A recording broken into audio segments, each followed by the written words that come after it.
Hello, this is Preethi Fernando, a basic introduction to emotional intelligence. Simply put, emotional intelligence is how we relate to ourselves and to other people around us. It boils down to how we are made to feel as human beings.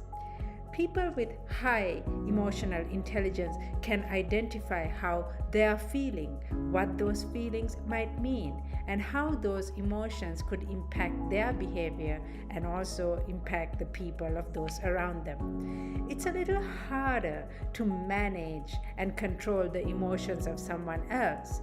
We have more control over our emotions. After all, we cannot control how another person feels. However, if we can identify the emotions behind their behavior, we have a better understanding of where they're coming from and how to best navigate through them.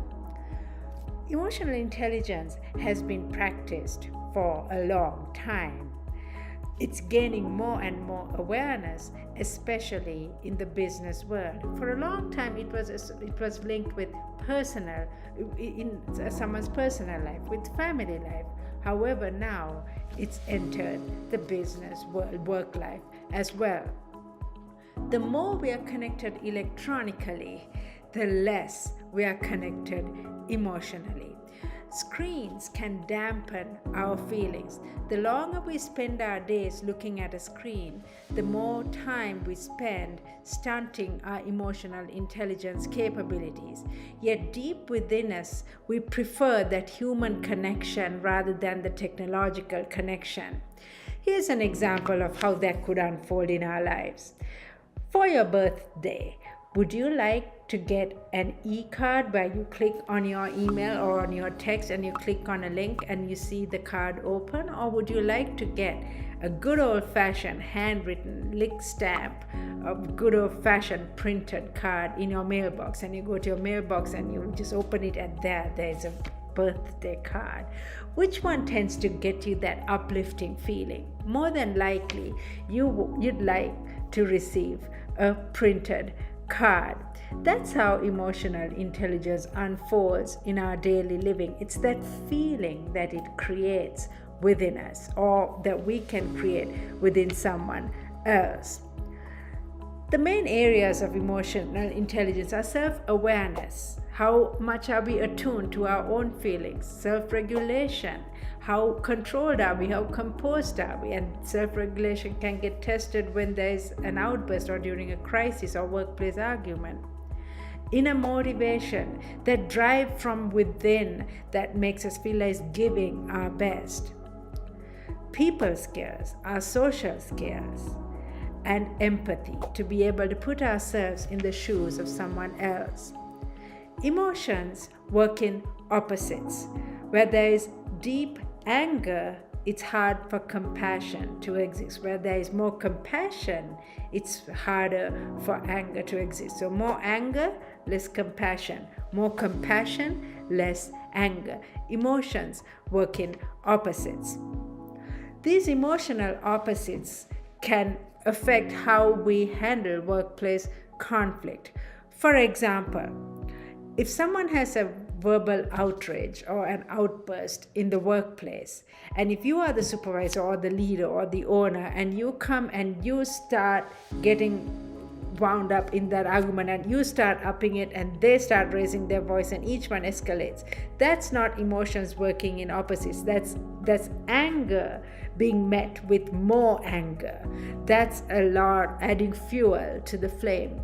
Instead, if someone has a verbal outrage and you are the owner, the CEO, or the manager, and you come in and you balance it with a kind word, with compassion, that's an opposite emotion that you're combating anger with. That's how emotional intelligence unfolds in the workplace. It could dramatically affect the result of that situation. It could dramatically prevent a lawsuit, because if anger is met with anger and then they cannot control their mouth and they say a word out of line, that's a lack of emotional intelligence, and that leads to a lawsuit, that leads to someone getting terminated, that leads to another person recording that and putting it on social media and that going viral. That could ruin a career. That's how the lack of emotional intelligence can unfold in the workplace. Are we born emotionally intelligent? Is emotional intelligence something that we are born with, or is it something that we acquire? I believe it could be a mix of both. We are all born as human beings with feelings.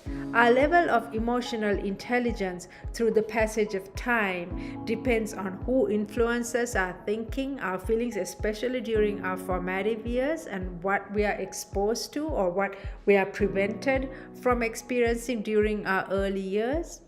Our faith system, school interactions with teachers, school interactions with students, the type of school, educational institution that we attend, the culture that we are raised in. In some cultures, for example, women are expected to dampen or lessen their emotions in certain areas, and men are expected to express them fully. So all those collectively can impact our level of emotional intelligence. Excessive trauma, neglect, unending pain, extreme hardship, especially when they consistently happen, that can take a toll on someone's emotional intelligence, and sometimes it could leave a person emotionally void. Long working hours also seem to take a toll on our emotional intelligence. Children growing up in homes with constant strife, conflict, and verbal arguments are also likely to become deaf in emotional intelligence in their adult years. Since they don't have a healthy template to follow in their early years, they repeat that and they tend to be numb in their emotional intelligence. That's a basic introduction by Preethi Fernando for emotional intelligence. Please join me on LinkedIn. Visit my website at preethiferando, preethifernando.com. Thank you for listening.